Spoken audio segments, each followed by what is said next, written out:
ప్రపంచంలో ఎక్కడున్నా మీ గోత్రనామాలతో వేదమందిర్ నిర్వహించే ఆన్లైన్ పూజలు హోమాల ద్వారా దైవ అనుగ్రహాన్ని పొందండి.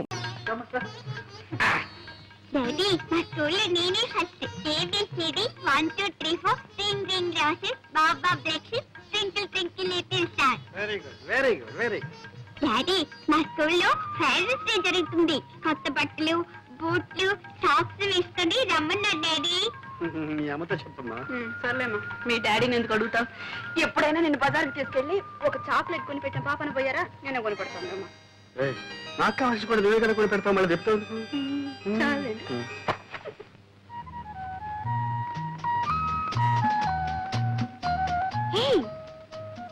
దుర్గా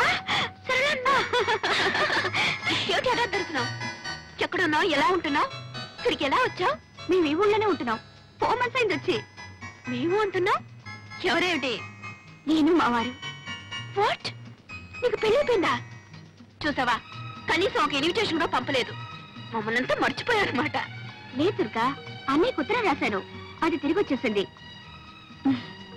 మేము మా పెళ్లి ఒక కథలే. ఎవరే నీ కథానాయకుడు? చెప్పడం దేనికి? ఇక్కడే చాలా దగ్గర మా ఇల్లు. రావే, మా ఇంటిని మా శ్రీవారిని చూద్దు గాని. ఓ పద పద రావే. ఏమండి, ఇక్కడ ఎవరు వచ్చారో చూడండి. ఎవరు? దుర్గా. మీరా? నమస్కారం అండి. నమస్కారం. స్టోర్స్ లో కలిస్తే నేనే లాక్కొచ్చాను. ఈ ఊర్లోనే ఉన్నారట. ఏవే, చూసావా మా శ్రీవారిని? ప్రసాద్ బాగున్నాడండి? ఆయనకేం బాగానే ఉన్నారు. చూసి 4 సంవత్సరాలైంది. ఏమిటో పెళ్ళి అయ్యాక ఎవరి దారి వాళ్ళది అయిపోయింది. మీకు మేము గుర్తొస్తాం రావు గానీ మేము మిమ్మల్ని తలుచుకుని రోజంటూ లేదు. ఆశ్చర్యంగా మీ ఇద్దరు మా ఏమండి, పిల్లలు. అవన్నీ నేను తర్వాత చెప్తా గానీ మీకు ఆఫీస్ టైం అయింది, మీరు వెళ్ళండి. అవును, ఆఫీస్ టైం మీద వస్తాను. సాయంత్రం వస్తామని ప్రసాద్తో చెప్పండి. అలాగేనండి. వస్తా. ఏవి ఆఫీస్ అంటున్నావు? మధుగారు ఇక్కడ ఉద్యోగం చేస్తున్నారు. ఉద్యోగం చేయాల్సిన కర్మ ఆయనకేం పట్టిందే? నేను గాని ఆయన గాని అది కర్మ అనుకోవటలేదు. అయినా అంత అవసరం ఏమొచ్చిందని నన్ను చేసుకోవడమే అంటే అదంతా ప్రేమ ప్రేమగానే ఉండిపోనివ్వండి. అప్పుడు నువ్వు పార్వతిగా, నేను దేవదాసుగా ఉండిపోవాలి. నేనెలా ఉన్నా మీరు మీరుగానే ఉండాలి. మీ వాళ్ళతోనే ఉండాలి. నా కోసం కన్న వాళ్ళకి దూరం కావడం, అంత ఆస్తి అంతస్తు వదులుకోవడం నాకు ఇష్టం లేదు. నీకు ఇష్టమైనట్టు నేను ఉండాలంటే నాకు ఇష్టం లేని పని నేను చేయాలి. మా నాన్నకి ఇష్టమైన పిల్లని నేను చేసుకోవాలి. ఆ పిల్ల ఎలా ఉంటుందో తెలుసా? ముఖవాది చంద్రబింబం, వ్యత్యస్త నేత్రారవింద. అంటే ఒక కన్ను కాస్త పైన, ఓ కన్ను కాస్త కింద ఉంటుంది. బ్రహ్మాండంగా నవ్వుతుంది కూడా.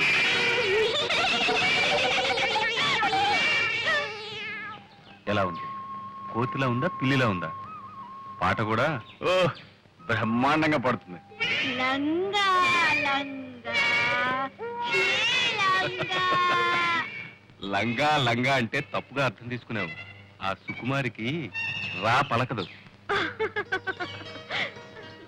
ఆ అమ్మాయిని నేను చేసుకోవాలని నువ్వు ఇలా నవ్వుకోవాలని నీకు ఆశగా ఉంటే ఓకే, బాగా ఆలోచించుకొని చెప్పు. ఆ అమ్మాయిని చేసుకోమంటావా, ఇంత విషయం తీసుకోమంటావా? నువ్వేం చెప్తే అదే చేస్తాను. సరే అయితే. తొలినే చేసిన పూజా ఫలము, తొలినే చేసిన పూజా ఫలము, తెలిసెను నా పాలి దైవమా. అప్పుడే నవ్వేకు, ఇంకా ఉంది. ఇంకేముంది? వాళ్ళ నాన్నగారు మధు గారిని అసలు నా కొడుకువే కాదు అని ఉంటారు. వెంటనే మధు గారు, అయితే నేను ఎవరు కొడుకునో చెప్పండి, ఆయన దగ్గరే పర్మిషన్ తీసుకుంటానని సినిమాల్లో చెప్పుకుంటారు. అంతే జరిగింది. ఆ తర్వాత తండ్రి కొడుకులు విడిపోయారు. సరే, మీ ఆయనగారికి ఇంత సాహసం ఎక్కడి నుంచి వచ్చిందే? మీ ఆయన సాహసమే.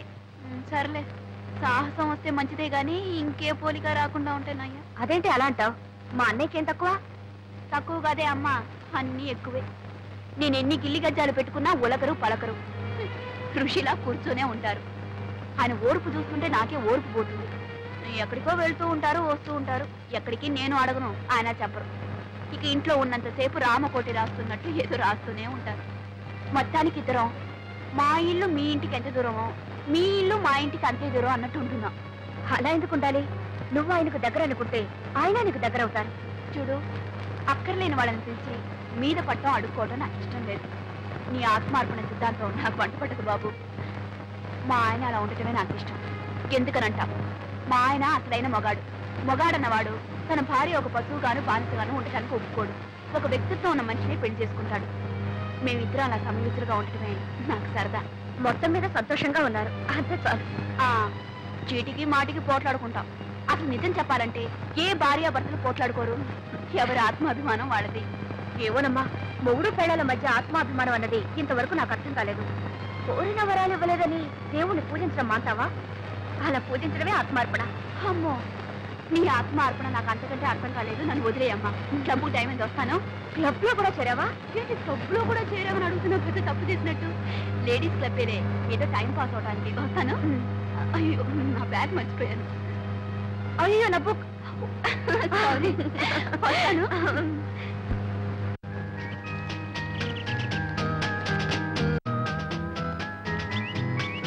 ఏమండి పిలిచారట? అవునమ్మా, ఈసారి మన క్లబ్ వార్షికోత్సవానికి మన నంబర్స్ సరదాగా ఓ నాటకం ఆడాలనుకుంటున్నాం. కానీ ఏ నాటకం చూసినా మగ వేషాలు ఎక్కువగా ఉంటున్నాయి. మన మగ వేషాలు వేస్తే బాగుంటుంది కదా. కరెక్ట్.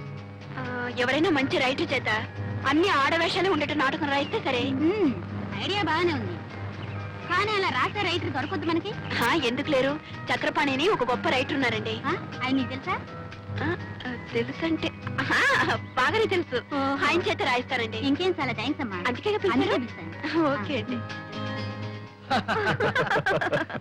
అది ఒక తమాషా. నేను పత్రికల్లో రాస్తానని నా పేరే చక్రపాణి అని తనకు తెలియదు. తను చక్రపాణి ఎప్పుడూ పొగుడుతూ ఉంటుంది, నేనేమో విమర్శిస్తాను. వాడు ఒక రైటర్ కాదని, కథలన్నీ కాపీ కొడతాదని, అనాకాని రైటర్ అని నేను తిడుతూ ఉంటాను. ఆవిడికి బుస్సుమని కోపం వస్తుంది. అది నాకు ఎంటర్టైన్మెంట్. ఈ ఎంటర్టైన్మెంట్ పోకూడదని నేను నిజాన్ని రివీల్ చేయలేదు. ఇదిగో, నేను ఒక తమాషా జరిగింది తెలుసా? ఏమిటి? నేను చక్రపాణిని అడ్మైర్ చేస్తూ ఓ ఉత్తరం రాసింది. నేను నిన్న దానికి సమాధానం రాశాను. బాగుందనయ్యా, ఇద్దరు ఒకే ఇంట్లో ఉంటూ ఒకరికి తెలియకుండా ఒకరు ఉత్తరాలు రాసుకుంటారన్నమాట. నాటకాల బుద్ధి ఎక్కడ పోతుంది? బయట ఆడడం మనిషి ఇంట్లో ఆడుతున్నావు అనమాట. ఎరా, జోక్ చేస్తున్నావా? నువ్వు పెళ్ళాం దగ్గర ఆడడం లేదా? ఏమ్మా, నువ్వేం అనుకోవద్దు. రై, ఈ ప్రపంచంలో పెళ్ళాం దగ్గర నాటకం ఆడని మొగుడు ఎవడున్నారా? చెప్పు. నువ్వు ఆడవా? ఏమ్మా ఆట చెప్పు. చెప్పు. హలో, అరే మీరు ఇక్కడే ఉన్నారా? సరళా, ఇన్నాళ్ళకి మీ అన్నయ్య మొఖం కలకలాడుతుంది చూసావా? ఏమిటి, ముగ్గురు కబుర్లు చెప్పుకుంటున్నారా? ఏమీ లేదు, ఆ చక్రపాణి కథల గురించి మాట్లాడుకుంటున్నాం. ఇది నువ్వు ఆయన కథలు చదువుతున్నావా? చదవడమా? నేను ఆఫీస్కి వెళ్ళగానే పుస్తకం పట్టుకుంటే తిరిగి వచ్చేదాకా వదలదు. వదలనివ్వడు, అంత బాగా రాస్తారు. ఈ మధ్య నేను ఆయనకు ఉత్తరం రాశాను, బదులు కూడా వచ్చింది. ఏం రాశాడు? చదువుతాను, ఉండండి.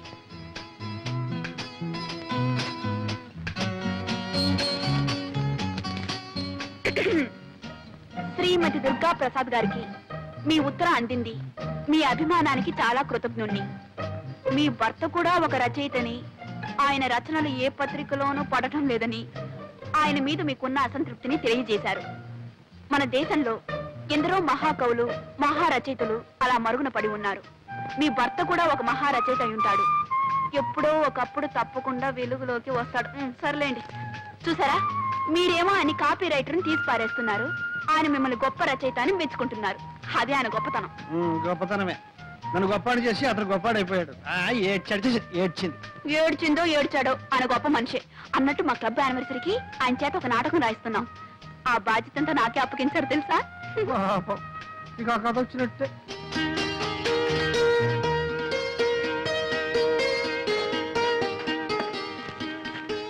అయ్యో, ఎందుకనలో మూసి పెట్టుకుంటారు? నేను ఎప్పుడైనా మీ కాగితం ముక్క ఒకటి చూసానా లేకపోతే చదివానా? నువ్వు చదివితే నా బండారం ఎప్పుడో బయటపడి ఉండేది. సరే కానీ మరి ఎవడు? చక్రపాణి. ఆ చక్రపాణి నాటకం రాసి నీకు పంపించాడా? రాయటం అయిపోయింది, రేపే పంపిస్తానని నిన్నే ఉత్తరం రాశారు. వాడి మొహం వాడే రాస్తాడు. రాసి ఈ పనికి పంపించండి. ఏమండి, నాకు తెలియక అడుగుతాను, ఆయన అంటే మీకు ఎందుకు అసూయ? అసూయ? వాడికి రాయడమే చేస్తాడు, వాడంటే అసూయ ఒకటి. ఏమిటి ఆయనకు రాయ్? మీరు కాదు తీసుకొని ఆ సింహాన్ని పంపించు. నేను పంపిస్తాను.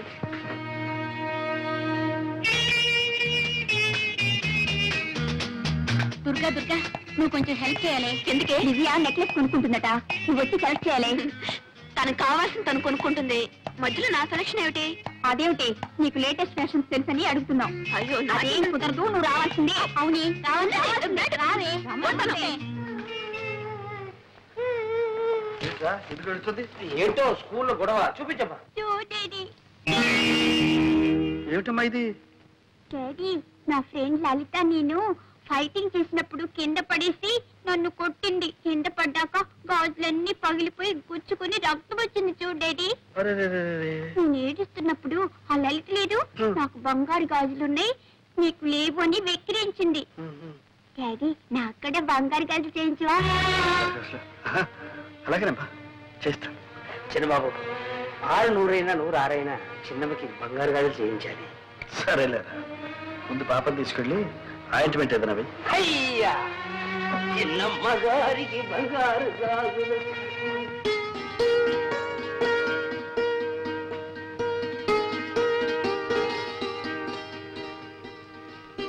ఏమండి? దుర్గా, ఏం లేదు, ఒక చిన్న మాట చెప్తాను, వింటారా? చిన్న మాట ఏమిటి? పెద్ద మాట చెప్పు. వినే ముందు ఇదేమిటో చూడండి. ఏంటి ఇదేమిటి? Order bill 4000. నేను నెక్లెస్ ఒకటి ఆర్డర్ ఇచ్చాను. నెక్లెస్? అంత అవసరమే వచ్చింది? అవసరం వచ్చి కదండి, మీకు తెలుసు నగలంటే నాకు అంత ఇంట్రెస్ట్ లేదని. అయినా తప్పలేదు. మా క్లబ్ సెక్రటరీ విజయ నగలు కొనడానికి వెళ్తూ నాకేదో పెద్ద లేటెస్ట్ ఫ్యాషన్స్ తెలుసని తనతో రమ్మంది. నేను 4 ఫ్రెండ్స్ కలిసి వెళ్ళాం. అక్కడ నేను ఒక నెక్లెస్ సెలెక్ట్ చేశాను. అది బాగుందంటూ తలా ఒకరు ఆర్డర్ ఇస్తూ నన్ను ఇవ్వమన్నారు. నేను తప్పించుకుందామని ఎంతో ప్రయత్నించాను, కానీ అందరూ చేరి నన్ను బలవంతం పెట్టేశారు. ఏమండి, ఇన్నేళ్లలో మిమ్మల్ని ఏమీ అడగలేదండి. నువ్వు అడగక్కర్లేదు దుర్గా. ఉంటే నిలువెత్తున బంగారమే తొడిగేసేవాడు. కానీ నా పరిస్థితి నీకు తెలుసు. ఫోన్లేండి, అంత కష్టంగా ఉంటే మా పుట్టి నుంచే తెప్పించుకుంటా. దుర్గా, నీ ఆత్మాభిమానానికి అర్థమేమిటో తెలియకుండా ఉంది. నా దగ్గరేనా నీ ఆత్మాభిమానం? నీ తల్లిదండ్రులు డబ్బు అడగడంలో లేదా? ఎందుకు లేదు, చచ్చేటంత ఉంది. కానీ జరగనప్పుడు ఏం చేయమంటారు? అది ముందే ఆలోచించుకోవాల్సి. నిజమే, ఆలోచించవలసిందే. తొందరపడ్డాను. ఇప్పుడు నన్ను ఏం చేయమంటారండి? మాకంత స్తోమత లేదు, సంపాదన లేదని ఇచ్చిన ఆర్డర్ని క్యాన్సిల్ చేయమంటారా? ఫ్రెండ్స్ నలుగురిలోనూ నన్ను చులకనమ్మంటారా? దుర్గా, దుర్గా, ఎందుకని ఆవేశపడతావు? నువ్వు నలుగురిలో చులకనైతే అది నాకు మాత్రం అవమానం కదా. సరే, నేనే ఎలాగో సర్దుకుంటాను. Thank you very much. నీకు కావాల్సింది జరిగితే ఇలాగే. ఇప్పటికే లెక్క చాలా పెరిగిపోయింది సార్. హిందీ చెల్లు వేయండి, మళ్ళీ తీసుకోండి. అంతేగాని ఆ లెక్క అట్టానే పెట్టి మళ్ళీ 7000 కావాలంటే వీలు లేదు సార్. అది కాదు సేఠ్, మీ అప్పు త్వరలోనే తీరుస్తారు. ఈ ఒక్కసారికి నా పరువు కాపాడండి. ఏదో పరువు గిరువు అంటున్నారు. ఏమిటో 7000 ఏమీ కుదరదు. 4000 ఇస్తాను, సర్దుకోండి. 4000. సరే. చక్రపాణి గారు, మీరు పెద్దవారని మీ మీద నమ్మకంతో మీరు అడిగినప్పుడల్లా అంతో ఇంతో ఇస్తూనే వచ్చాను. ఇచ్చారనుకోండి, కానీ నేను ఇప్పుడు కాస్త ఇరకాటంలో పడ్డాను. దయచేసి నన్ను ఇబ్బందులు పెట్టకండి. మీరు రాయాల్సిన అలా పూర్తి చేయండి. మీరు అడిగిన డబ్బు పువ్వులో పెట్టిస్తాను. మీరు ఇవ్వరని కాదు, నాకు చాలా అవసరం అది ఉండదు. నిజమే, మీ అవసరాలు బాధలు ఎన్నో ఉంటాయనుకోండి, అవన్నీ మీరు తెలుసుకోనక్కర్లేదు, అంతేగా. కానీ ఒక రచయిత ఒక మంచి రచన చేయడానికి ఎన్ని అవస్థలు పడతాడు తెలిస్తే చాలు. ఇది లెక్కలు రాయడం, చెక్కులు రాయడం కాదు. సార్, మాదంతా గ్యారంటీ సరుకు సార్. రోడ్లు గోల్డ్ అని ఎవరూ తెలుసుకోలేరు సార్. 3 సంవత్సరాలు చెక్కు చెదరకుండా ఇలాగే ఉంటాయి సార్. Thank you sir.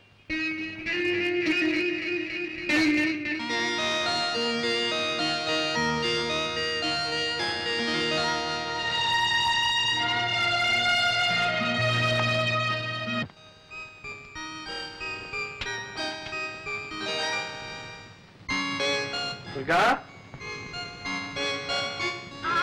వస్తున్నానండి. నీకు ఒక సర్ప్రైజ్. ఏమిటి? కళ్ళు మూసుకో, చెప్తా. చెప్పండి. కళ్ళు మూసుకో. సరే. ఇదేమిటో చూడు. నెక్లెస్. అయ్యో, అంత తొందరగా తీసుకొచ్చేసారు. మీరు పెట్టండి. ఓకే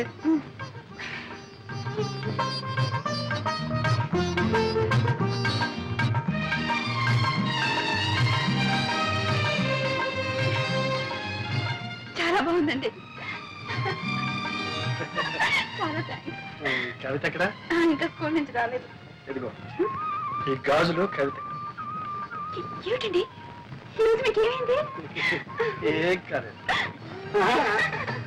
చూడు ఈ సంతోషం అంతా క్లబ్ లో మీ మెంబర్స్ తో నా ముద్దులో ముగిడిచాడు చెప్పేస్తాను. సరళా సరళా వస్తున్నా.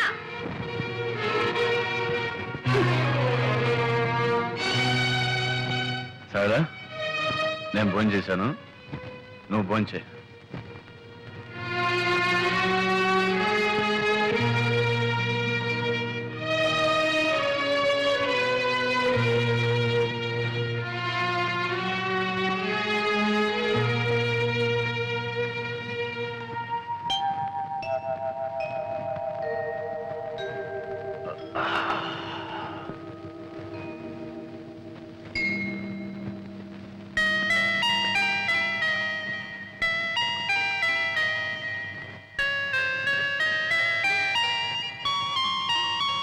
సారీ సరళా, రాత్రి తప్పు చేశాను.